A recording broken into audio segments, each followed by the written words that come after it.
Hello, I'm Bud McCord. I'm here in Brazil, South America. Welcome to Food for Thought, October the 11th, 2021.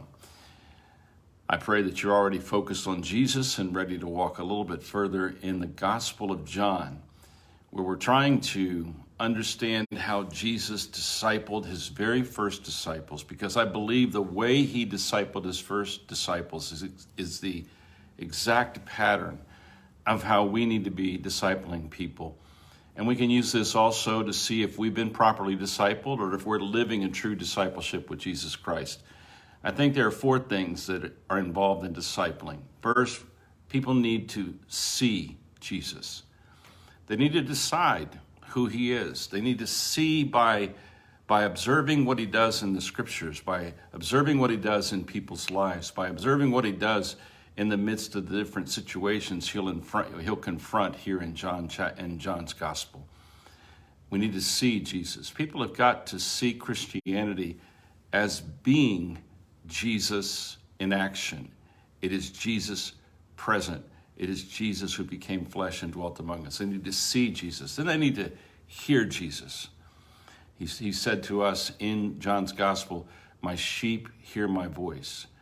We need to have our mind and our emotions, our will completely focused on the words of Jesus and what he has to say to us about life and what he expects of us as we live our lives.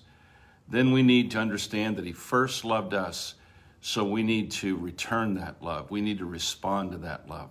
So we need to see Jesus, hear Jesus, love Jesus, in order to live Jesus. That is, to continue to allow him through us and in us to manifest his grace and his truth and his Father's glory.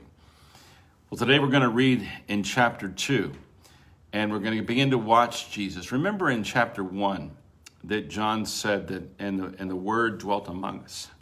And the Word dwelt among us, and we beheld his glory as the only begotten Son of God, full of grace and truth.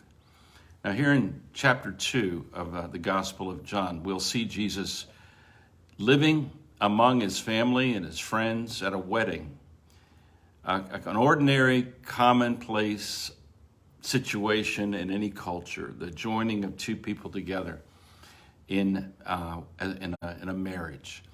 And yet there's so much that happens here. I want to read the passage too and make a few comments, and we will see Jesus' grace at work. On the third day, there was a wedding in Cana of Galilee, and the mother of Jesus was there. Now, both Jesus and his disciples were invited to the wedding, and when they ran out of wine, the mother of Jesus said to him, "They have no wine." Jesus said to her, "Woman, what does your concern have to do with me? My hour has not yet come." His mother said to the servants, "Whatever he says to you, do it." Now there were set there 6 water pots of stone according to the manner of the purification of the Jews, containing 20 or 30 gallons apiece. Jesus said to them, "Fill the water pots with water." And they filled them up to the brim. And he said to them, Draw some out now and take it to the master of the feast." And they took it. When the master of the feast had tasted the water that was made wine, and did not know it where it came from, but the servants who had drawn the water knew, the master of the feast called the bridegroom. And he said to him, "Every man at the beginning of a wedding, sets out the good wine. And now when the guests have well drunk, then the inferior. You have kept the good wine until now." This is the beginning of signs Jesus did in Cana of Galilee, and manifested his glory, and his disciples believed in him. After this, he went down to Capernaum, he, his mother, his brothers, and his disciples, and they did not stay there many days. You know, the Bible opens, and it says that the world was created by the voice of God, the voice of Jesus, in just a very limited amount of time, 6 days. But here we see God's patient work with humanity. Jesus is probably 30 years old at this point in time. He has now gone public with his presence and his ministry in the world by his baptism and other things that have happened. The thing I thought was most interesting in this particular passage is the exchange between Jesus and his mother, and then Jesus' response to this human failure. They've run out of wine. So first of all, we see this interaction between Jesus and his mother. Now, Mary being the person who'd been the closest to him and on every level up until this point, I believe she really knew his heart and knew how he cared about people. I think she had already observed personally that he was full of grace and truth. And so when she sees this unfolding catastrophe in this wedding, where the planning for the wedding has failed and the bride and the bridegroom are going to be embarrassed, and people are only going to remember the wedding as the wedding where the wine ran out. And yet, so she just goes to Jesus and says very simply, they have no wine. And she doesn't tell him what to do. She just simply throws this problem toward him. I really think it's because she knew him so well that he would do something to solve other people's problems. He would do something. I don't think this was the first time that Jesus helped other people in a way that convinced Mary that he was full of grace. Now, I think it's really interesting that Mary, she turns away from Jesus after taking this somewhat, sounds like a rebuke. Woman, what does this concern have to do with me? My hour is not yet come. He's talking about he came here for a lot bigger problems than somebody running out of wine at a wedding. He's talking about the kind of path that lies before him. And then I think she's so confident in him that she just says to the servants, whatever he says to you, do it. How many mothers do you know that would look at their son and if something came up, they said, look, whatever my son tells you to do, do it. I really think we're seeing Mary's faith in her son, in Jesus. Because like us, she needs to have faith in him. He is the way, he is the truth, he is the life. And no one, including her, could come to the Father except by him. There it is. He says, whatever he says to you, do it. That's discipleship.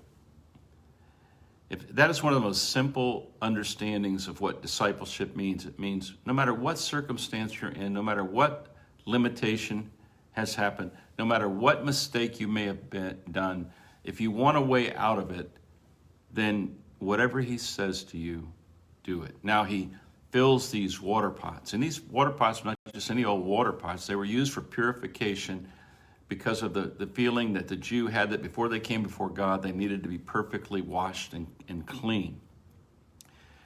Also, wine in the Bible is a symbol of prosperity and joy. It's a symbol of the peacefulness of a vineyard, which can produce something that awakens and makes the heart happy. Now, Jesus solves the problem. A limited number of people know about the problem, but the disciples are fully aware of what he's doing. His mother's fully aware of what he's done. The servants are fully aware of what he's done. And so this would actually create a lot of public stir that would mean Jesus would have limitations on where he could go and what he could do, because people, once they've heard somebody's done a miracle, they come in droves to try to see what's going on. And I really think it's interesting that Jesus would begin in such a simple human setting. You know, I over the years as I've read the scriptures, I've just been amazed at that the patience and the grace of Jesus with humanity as it is, and his willingness to give us grace in the time, even when maybe what we're dealing with is our own mistake. He is gracious. He is full of grace. Well, what is grace? Grace is giving to us what we need to continue moving forward as a human being. Grace is like oxygen that we breathe every day, even though we produce no oxygen. We just need it. We need grace. One of the things I think we can see here is that Jesus is not trying to complicate lives by his presence in the world. He's not trying to stop human beings from being human beings. He's just trying to put them back on the right track and to restart humanity in the direction of the ability to love continuously, and by doing so, glorify the Father. I really think you could read this passage a few times and God will open your eyes to some new things. But the thing that he opened my eyes to is just the confidence of Mary when she says, whatever he says to you, do it. Now, I want you to think about your life, maybe the life of your children or your grandchildren or friends, and would you have the courage to look them in the eyes in the middle of their most difficult moments and just say what Mary said, whatever he says to you, do it. Whatever he says to you, do it. Guard that thought in your mind. That's discipleship. And at the very end it says, these were the beginning of the signs Jesus did at Cana of Galilee and manifested glories, and his disciples believed in him. That's discipleship. Believing in him. Believing in him. Seeing him, hearing him, loving him in order to live this life he gives to us. God bless you. Have a great day. And remember, whatever he says to you, do it.